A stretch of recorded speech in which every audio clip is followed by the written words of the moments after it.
No es normal llegar a casa del trabajo y ver a tu cuñado saliendo de tu piso con una camiseta tuya mal puesta. Lo primero que pensé fue que me estaba volviendo loco. Era martes, pasaban las 8 de la tarde y yo venía reventado de la fábrica. Había hecho turno partido por un compañero que se puso malo, y lo único que quería era tirarme en el sofá y ver el partido del Valencia. Pero justo cuando abrí el portal, lo vi bajando las escaleras como si tuviera prisa por desaparecer. «Carlos», pregunté, sin levantar la voz, más por costumbre que por sorpresa. Él levantó la cabeza, sonrió como un idiota y dijo lo primero que se le ocurrió: «Hey, Javi, ¿qué pasaba por aquí? Solo venía a dejarle unas cosas a Clara». Ni siquiera me paré a responderle. Me giré, subí rápido y entré al piso. Clara estaba en la cocina, de espaldas, cortando algo. Muy tranquila. Como si no acabara de ver a su hermano saliendo de casa con mi camiseta de entrenamiento, una que ni siquiera suelo usar porque está rota por debajo del brazo. «¿Carlos ha venido a algo en especial?», pregunté mientras me quitaba la chaqueta. Ella tardó un segundo en contestar: «Demasiado». «Sí, trajo unos libros que le presté hace tiempo. Ya sabes, los de psicología que le recomendé para lo de su chica». Asentí. No dije nada más. Pero algo dentro de mí ya se había encendido. Porque ese cuñado mío no lee ni los prospectos de los medicamentos. Y porque ese tipo de cosas, cuando son ciertas, se dicen con naturalidad. No después de una pausa. Durante la cena, la conversación fue normal. Bueno, normal entre comillas. Porque en nuestra mesa ya no se hablaba como antes. Clara soltaba frases sueltas, como si estuviera rellenando espacio. Yo respondía con monosílabos o con preguntas que no llevaba a ningún sitio. Llevábamos así unos meses, pero siempre encontraba excusas para no hacerle frente a esa distancia. Hasta esa noche. No fue por celos, ni por desconfianza. Fue otra cosa. Fue una sensación física, como cuando hueles algo raro en casa y sabes que hay una fuga de gas aunque no veas nada. Te entra por la nariz, te baja al estómago y te dice: algo no va bien. El resto de la semana seguí observando. No dije nada, no hice ningún movimiento raro. Me limité a mirar. A veces en silencio, otras metiéndole preguntas tontas para ver cómo reaccionaba. Y, sobre todo, empecé a fijarme en los detalles. Su ropa. Los horarios. El tono con el que me hablaba. La forma en la que respondía cuando le decía que llegaría tarde o temprano. Y entonces pasó algo que terminó de descolocarme. El sábado por la mañana, cuando salí a correr como siempre, vi su coche aparcado a 2 calles de casa. A las 7:15 de la mañana. No debería haber estado ahí. Ella siempre lo aparca en el garaje del edificio, pero ese día, por alguna razón, lo dejó en plena calle, mal aparcado y con las luces traseras parpadeando como si se hubiera bajado con prisa. Volví a casa sin correr. Entré como si nada. Ella ya se había duchado. Demasiado rápido. Tenía el pelo mojado y el albornoz puesto, pero no olía al champú de siempre. Olía a perfume, uno que yo no le conocía. ¿Te has duchado ya?, pregunté. Claro, respondió. He sudado haciendo yoga y he preferido ducharme antes de desayunar. No hace yoga por las mañanas. Nunca lo ha hecho. Siempre dice que a esa hora le da pereza. Pero ahí estaba, mintiendo en mi cara sin pestañear. No me cabreé. Ni siquiera sentí rabia. Sentí algo peor, un vacío. Como si me hubieran sacado del cuerpo y me estuviera viendo desde fuera. En ese momento, supe que lo que fuera que estaba pasando, ya llevaba tiempo. Y que no era casualidad.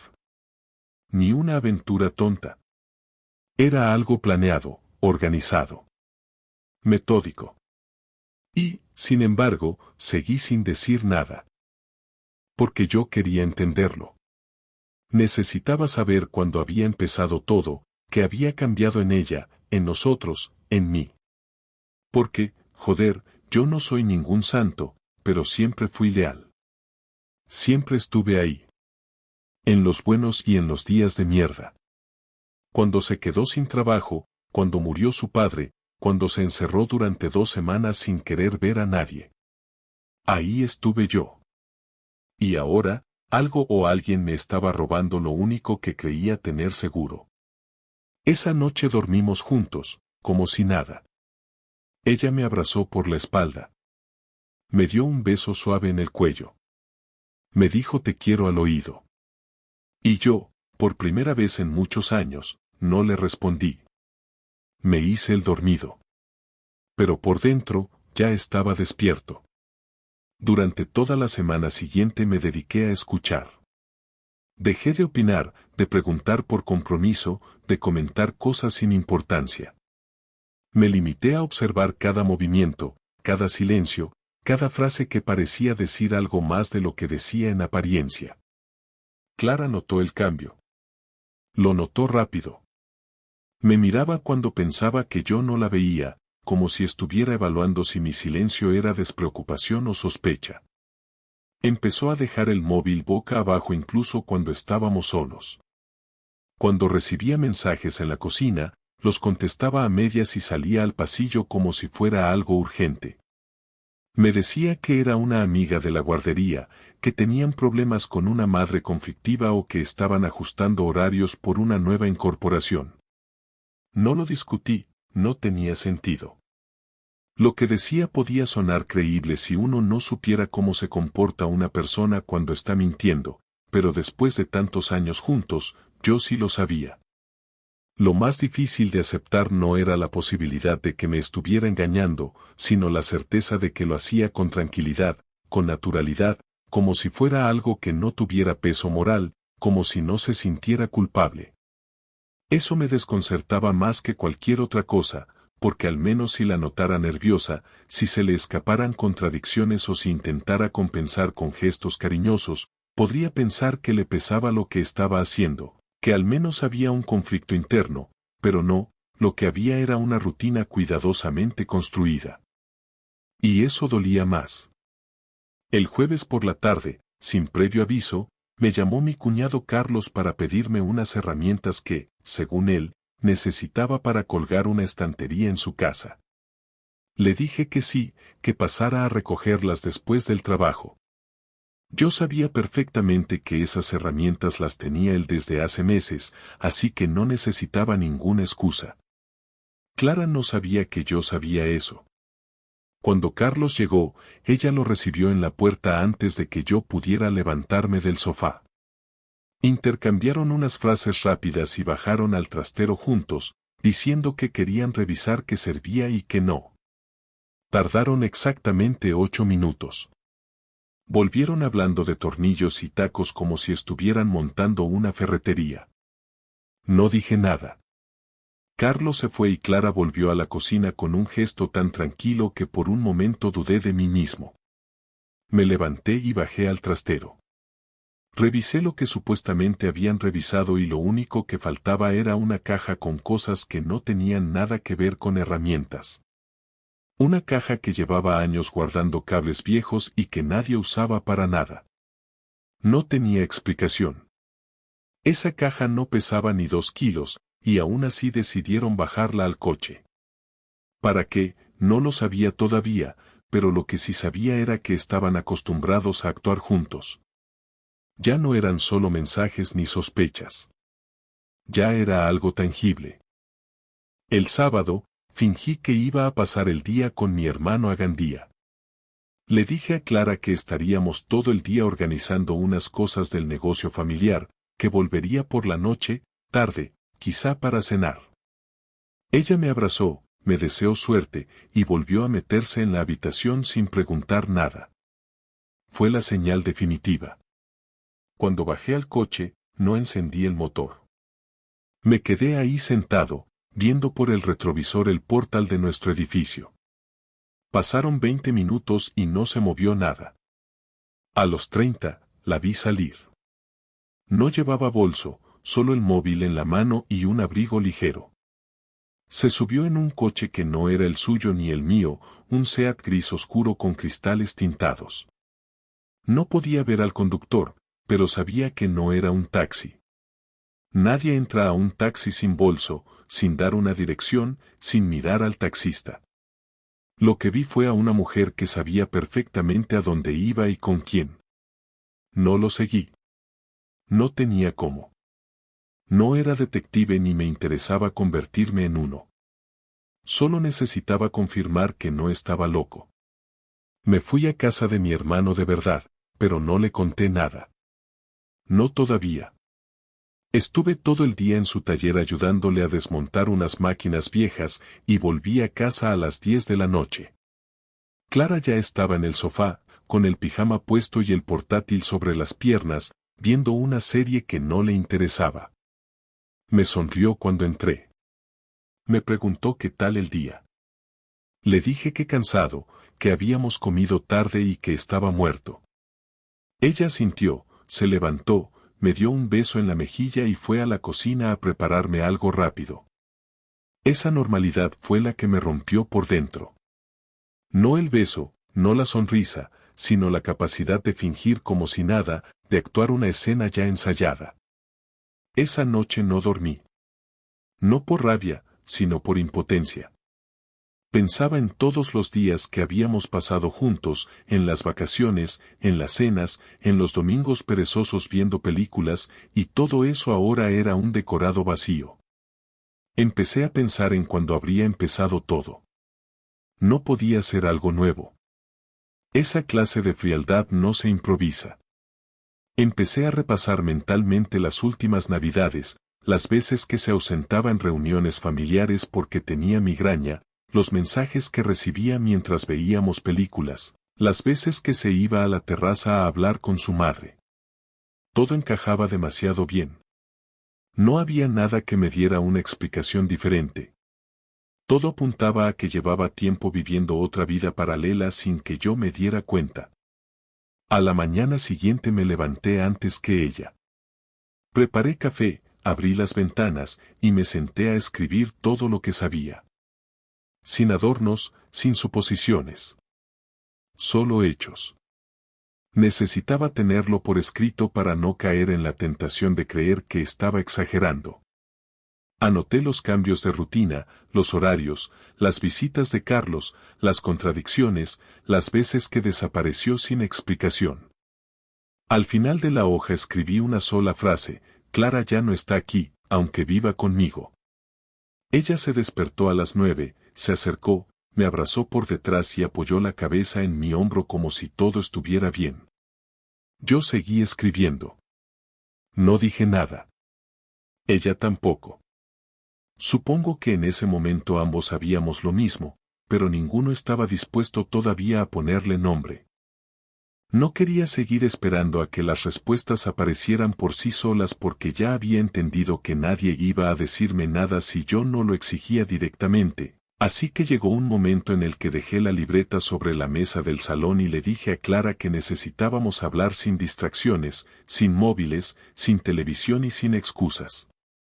Ella intentó evitarlo, dijo que era sábado y que prefería salir a dar un paseo o ver una película juntos para despejar la mente, pero su propuesta sonó más a huida que a intención real de mejorar nada. Le pedí que se sentara.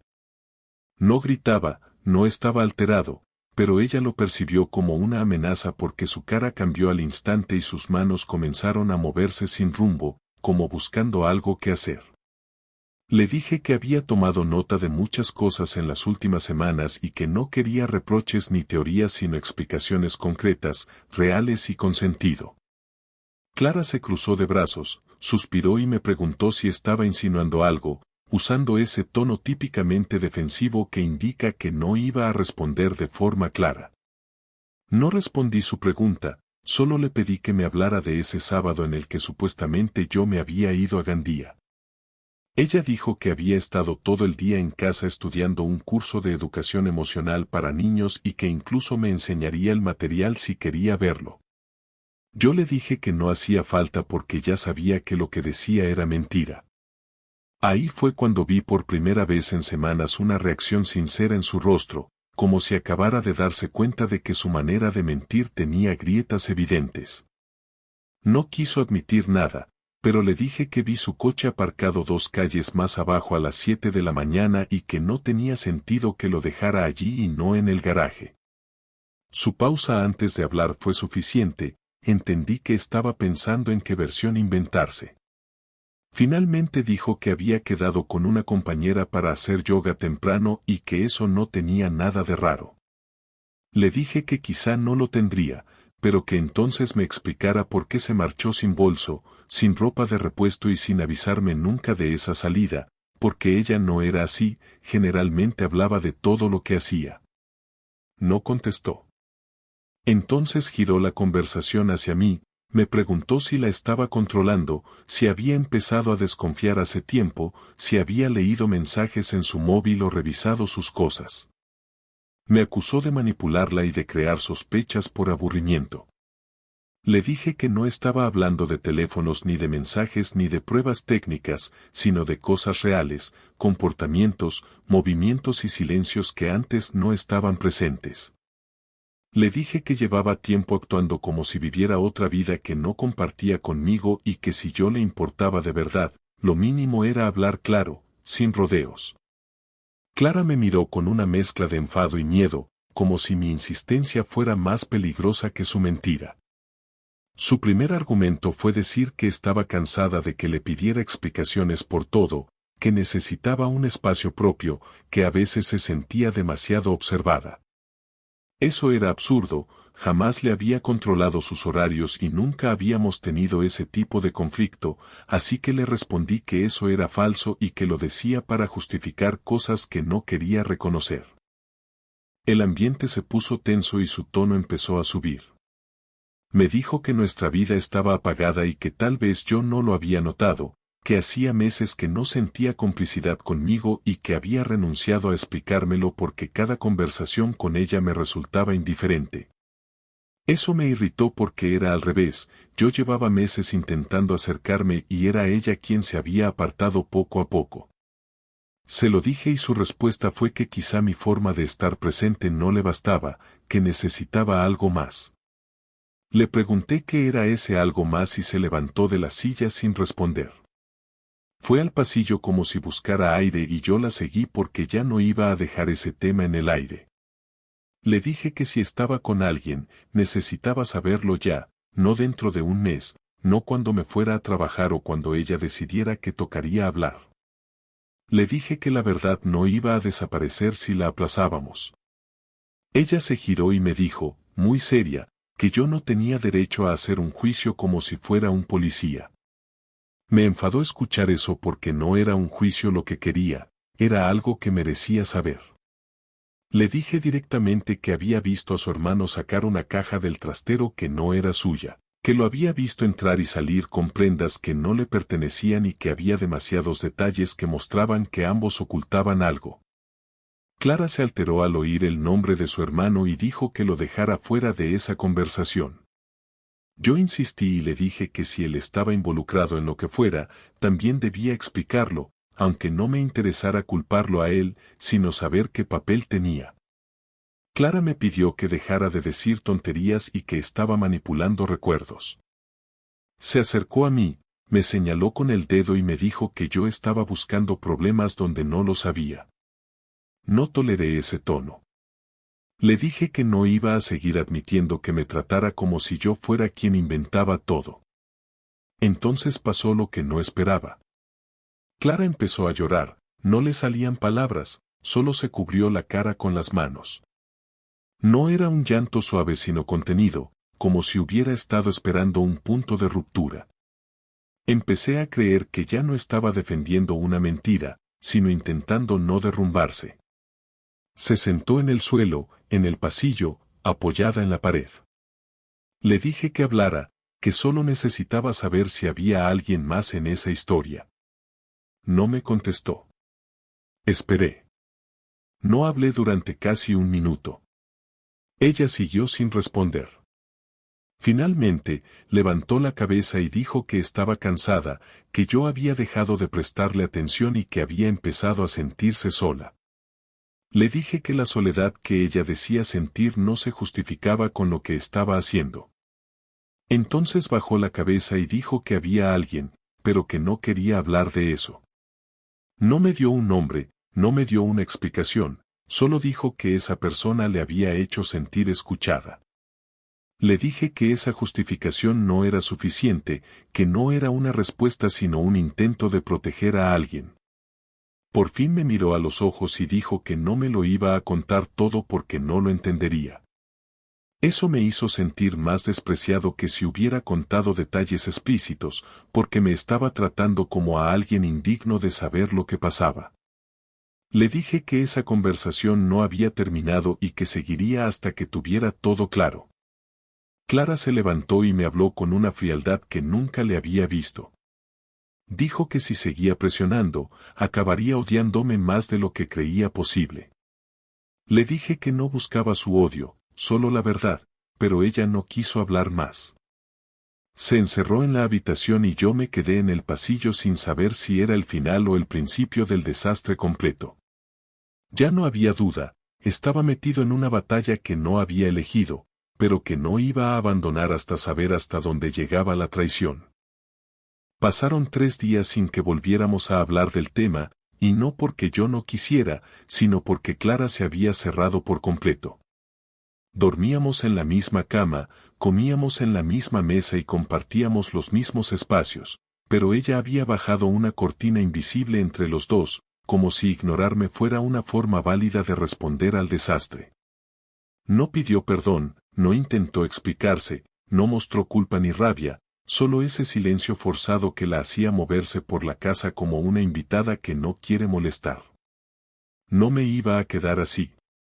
No estaba dispuesto a asumir ese papel de víctima pasiva que acepta una traición y luego finge que puede vivir con ella. Clara no me respetaba lo suficiente como para ser honesta, y yo no pensaba convertirme en un títere al que se le ocultan cosas como si no tuviera el mínimo derecho a saber qué estaba pasando con la persona que había dormido a mi lado durante 10 años.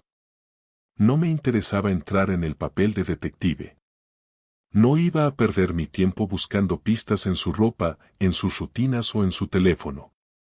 Ya me había dicho que había otra persona, aunque no hubiera dado nombres ni fechas ni contexto. Ya sabía que su hermano estaba metido en algo raro, aunque ella lo negara. Lo que me importaba era cómo reaccionar ante eso, cómo tomar el control de una situación que ella había intentado manejar a su manera, escondiendo, negando y ahora fingiendo que nada estaba roto. Me pasé la noche del miércoles frente al ordenador, pensando en todo lo que tenía que poner en marcha. No fue impulsivo, ni agresivo, ni desesperado. Fue metódico. Ordené mis ideas y tomé decisiones que sabía que iban a doler, pero que también me devolverían el control. Al día siguiente fui al banco y abrí una cuenta nueva a mi nombre. Cerré el acceso compartido que teníamos al ahorro conjunto y transferí mi mitad legal a esa nueva cuenta. Dejé el dinero justo para cubrir el mes de hipoteca y los gastos básicos de casa. No toqué ni un euro más. Ella no se enteró porque jamás miraba las cuentas, confiaba en que yo lo gestionara todo, como siempre. También fui a la empresa de telefonía y pedí un duplicado de mi línea, que hasta entonces compartíamos con la suya en el mismo contrato. Lo hice individual, a mi nombre, y cambié los datos del titular. No quería que supiera cuándo ni con quién hablaba. No necesitaba espiar, necesitaba aislarme. Después fui a ver a un abogado. Le expliqué todo, sin adornos ni dramas. Le dije que no me interesaba perder el tiempo con separaciones simbólicas ni con diálogos vacíos. Quería estar preparado para dejar todo listo en el momento justo. Le pedí que redactara un borrador de divorcio en el que yo no reclamara más que lo justo. No quería quedarme con la casa ni con el coche, solo quería que se supiera que yo había dado el primer paso, que no me había quedado mirando como todo se hundía mientras ella salía ilesa. El abogado me preguntó si tenía pruebas de la infidelidad. Le dije que no tenía ni fotos ni grabaciones, pero que no las necesitaba. Me miró en silencio y me dijo que en esos casos todo depende del enfoque. Le pedí que usara el más frío, el más rápido y el más práctico. Cuando regresé a casa esa noche, Clara estaba sentada en el sofá con el portátil, viendo una película como si estuviera sola. Le dije que necesitaba hablar. Ella no levantó la vista. Le repetí que necesitaba hablar. Entonces cerró el portátil, se sentó recta y dijo que adelante, que si iba a volver a lo mismo de siempre. Le dije que no iba a volver a nada, que iba a decir algo nuevo. Saqué del sobre el borrador del divorcio. Se lo puse delante. No lo tocó, solo lo miró. Le dije que no esperaba que lo firmara en ese momento, pero que lo iba a recibir oficialmente dentro de unos días. Me miró como si no entendiera nada. No dijo nada. Le repetí que no quería discutir, que no había marcha atrás, que había tomado una decisión. Ella me preguntó si lo hacía para castigarla. Le dije que no. Le dije que lo hacía porque ya no creía en nada de lo que compartíamos. Me respondió que no esperaba que fuera tan drástico. Le dije que no esperaba que ella fuera tan fría. No gritamos. No hubo drama. Solo esa tensión que se acumula cuando dos personas ya no tienen nada que decirse. Me fui al dormitorio y cerré la puerta. Ella no me siguió. No insistió. No lloró. No intentó convencerme de nada. Supongo que eso fue lo que más me dolió. La ausencia total de resistencia. Ni siquiera trató de salvar algo. Se limitó a dejar que todo se deshiciera. Durante el fin de semana empecé a mover mis cosas. Guardé la ropa que necesitaba, mis papeles, mis libros, el portátil, algunos objetos personales. Fui llevando todo poco a poco al piso de un amigo que me ofreció quedarse conmigo hasta que encontrara algo definitivo. Clara me miraba pasar por el pasillo con cajas en las manos y no decía nada. Solo una vez me preguntó si estaba seguro. Le dije que más que nunca. El lunes siguiente, muy temprano, hice una última cosa. Imprimí una carta breve, escrita en tono formal pero directo. La envié por correo certificado a sus padres, a su hermano Carlos, a una amiga suya que siempre la defendía en todo, y a la directora de la guardería donde trabajaba. En esa carta no hablaba de sentimientos, ni de dolor, ni de lo que me habían hecho. Solo decía que Clara y yo habíamos iniciado el proceso de divorcio y que la razón principal era una relación que ella mantenía con otra persona desde hacía meses, con conocimiento y colaboración de su hermano Carlos.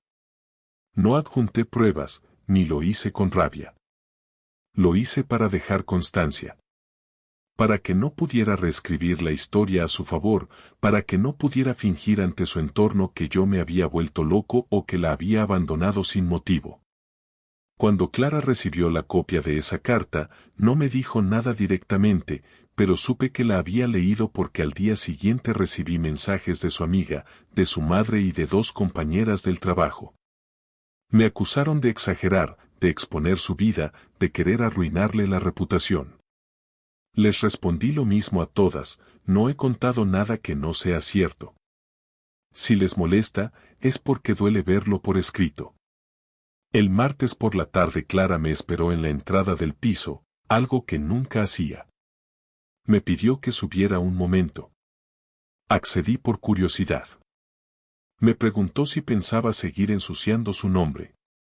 Le respondí que no lo estaba haciendo yo, que lo había hecho ella sola.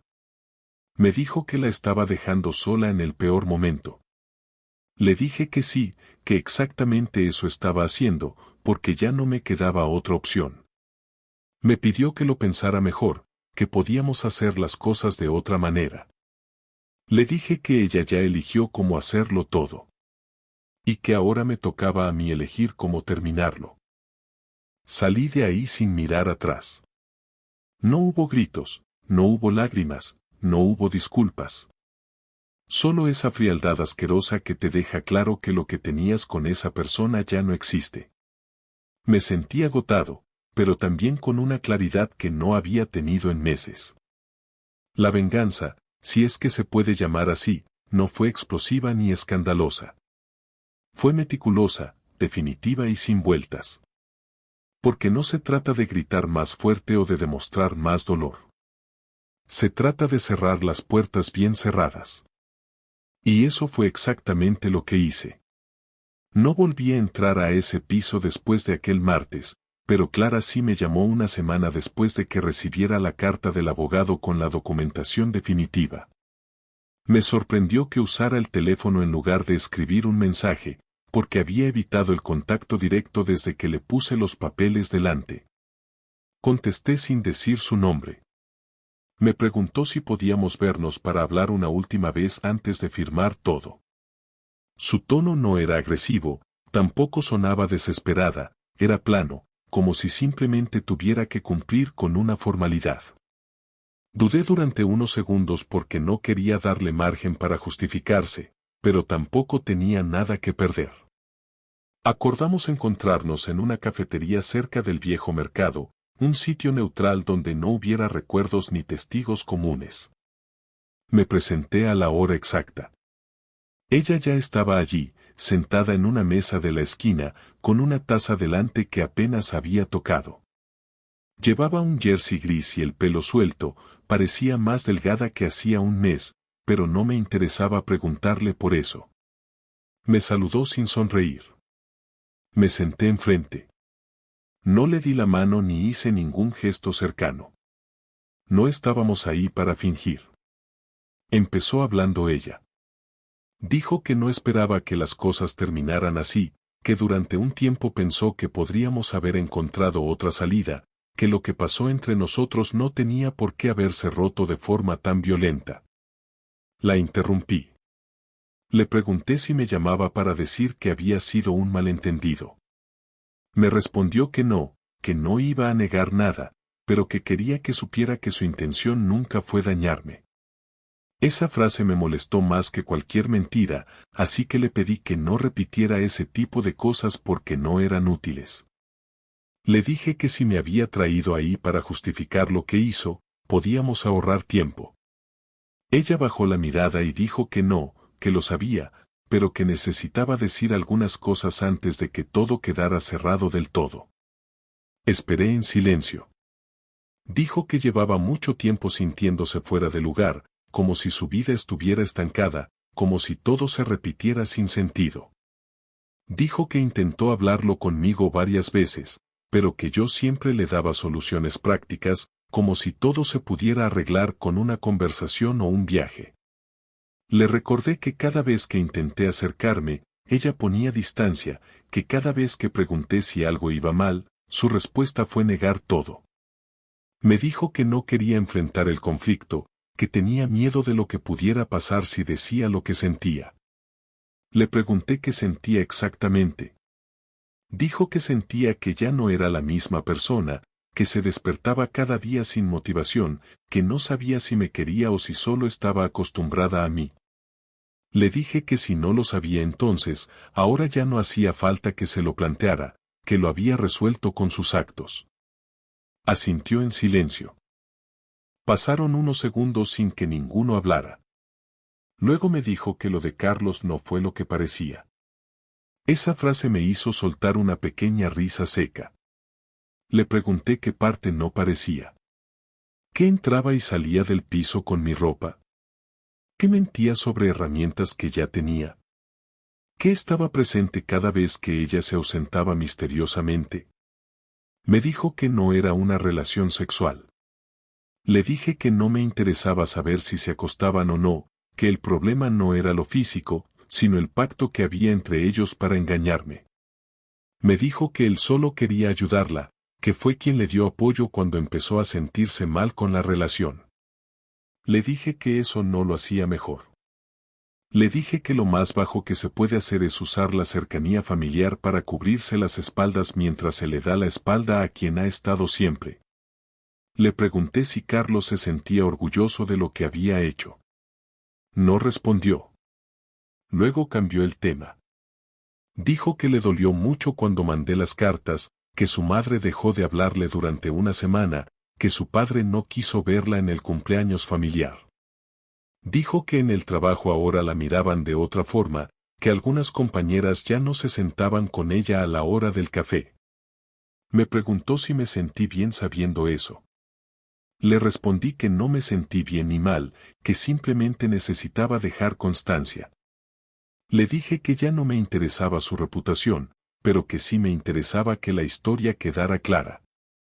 Me preguntó si de verdad creía que eso la iba a destruir.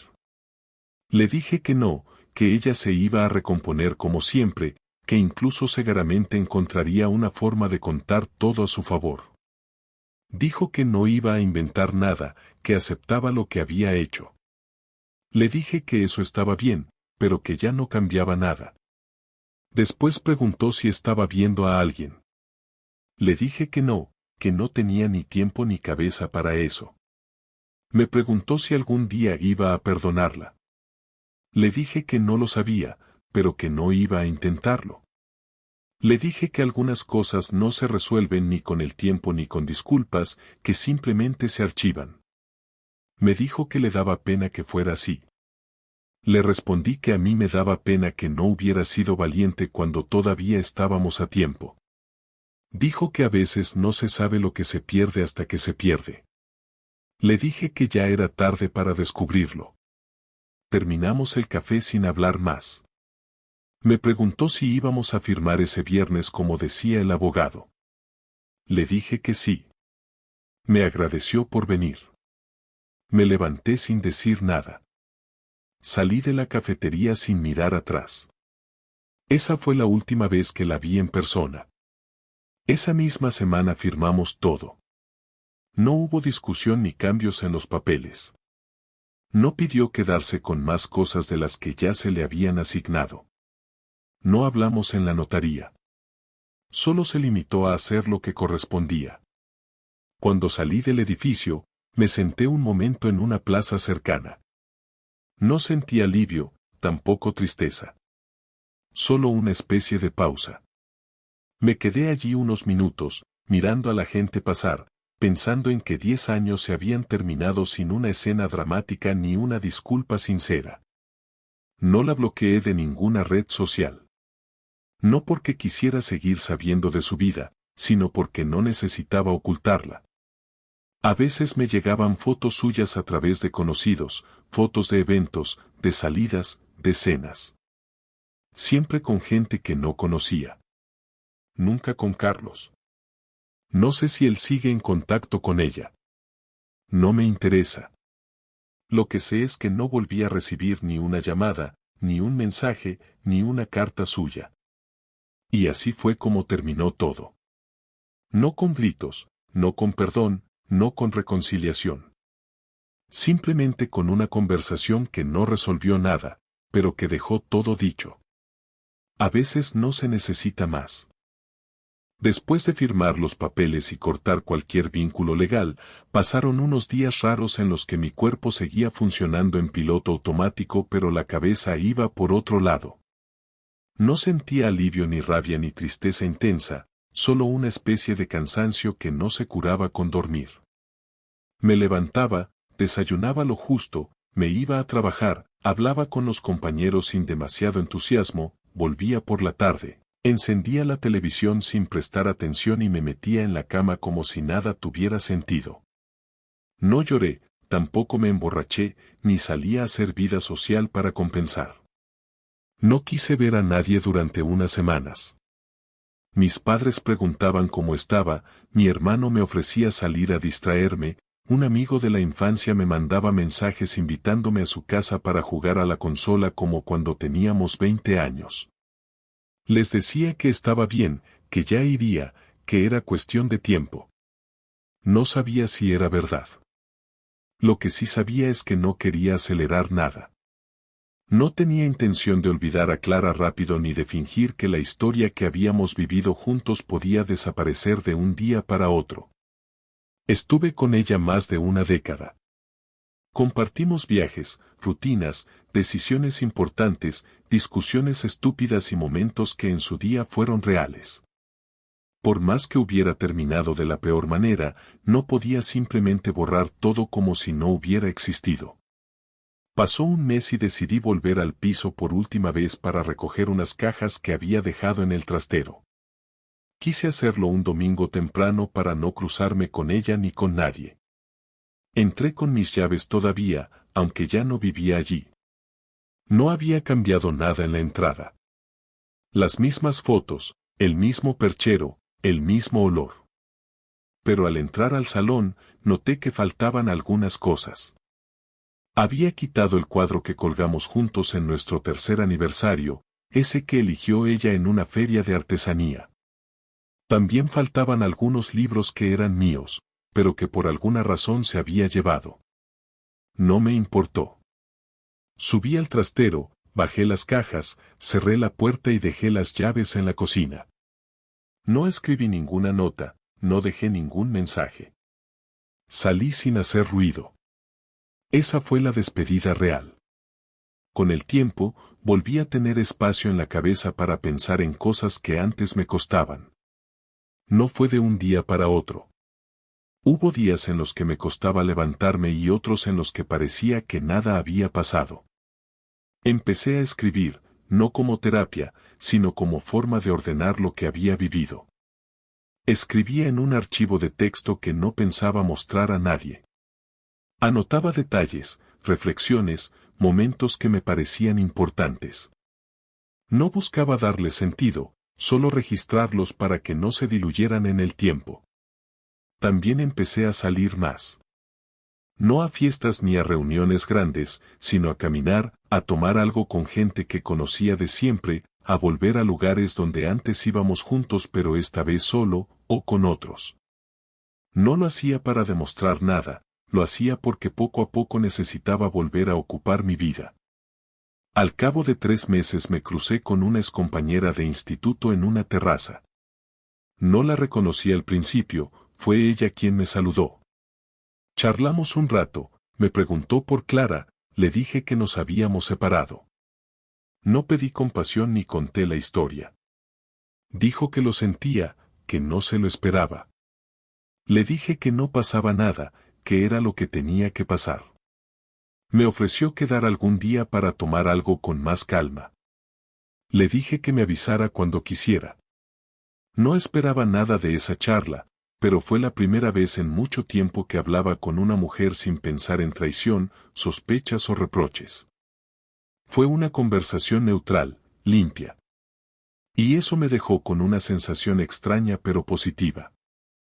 Algunos conocidos que se enteraron del divorcio empezaron a mandarme mensajes largos queriendo saber detalles. No respondía casi ninguno. Aprendí que cuando la gente pregunta por morbo y no por apoyo, es mejor no darles nada. También empecé a recibir indirectas de gente que me ofrecía salir con alguien o que me decía que no podía quedarme estancado. Les agradecía la intención, pero no hacía caso. No estaba estancado. Estaba procesando, que es diferente. No quería reemplazar, no quería distraerme, no quería hacer como si nada. Quería simplemente entender lo que había vivido y no repetirlo. Aprendí que eso no se consigue con rapidez ni con consejos ajenos, sino con tiempo. Volví a ver a Carlos una vez, de casualidad, en un centro comercial. Iba con un grupo de amigos. Me vio y bajó la mirada. No me saludó. Yo tampoco. Pasamos a pocos metros sin decir una palabra. No sentí nada. Ni rabia, ni deseo de golpearlo, ni ganas de pedirle explicaciones. Ya no era nadie para mí. Ni siquiera un enemigo. Era solo un tipo que eligió estar del otro lado. Me sorprendió no tener reacción, pero lo tomé como una señal de que había cerrado bien todo. Cuando alguien ya no te genera ningún tipo de emoción, es que realmente ha salido de tu vida. Un día, sin pensarlo, me encontré riéndome con mis compañeros en el trabajo por una tontería. Fue una risa sincera, de esas que te sacuden el cuerpo. No me había dado cuenta de que llevaba semanas sin reír así. No fue un momento épico, ni marcó un antes y un después, pero me hizo notar que había empezado a recuperar una parte de mí que se había quedado congelada durante meses. Poco a poco empecé a volver a vivir con normalidad, sin sentir que cada gesto tenía que estar cargado de resignación. A veces me preguntan qué aprendí de todo esto. No de respuestas filosóficas ni lecciones de vida. Aprendí que la gente cambia, que las relaciones se rompen incluso cuando crees que todo está bien, que el amor no garantiza lealtad, que confiar no es un error pero tampoco te salva. Aprendí que a veces no vas a tener todas las respuestas y que aún así tienes que seguir. Aprendí que la dignidad no se recupera gritando, sino tomando decisiones firmes, incluso cuando duelen. Y aprendí que perdonar no siempre es necesario para seguir adelante, que basta con aceptar que eso que tenías ya no existe y que tu vida no puede depender de lo que otros elijan hacer con la suya. Hoy vivo solo en un piso pequeño, pero tranquilo. Hago las cosas a mi ritmo. No tengo pareja ni prisa por tenerla. Me levanto temprano, hago ejercicio, trabajo, y los fines de semana me escapo a la sierra o a la playa cuando el clima acompaña. No soy un tipo nuevo, no me reinventé, no me convertí en alguien diferente. Sigo siendo el mismo Javier, solo que ahora sé que hay cosas que no se toleran, que hay silencios que hablan más que las palabras y que cuando alguien decide dejar de respetarte, lo único que te queda es marcharte sin pedir permiso.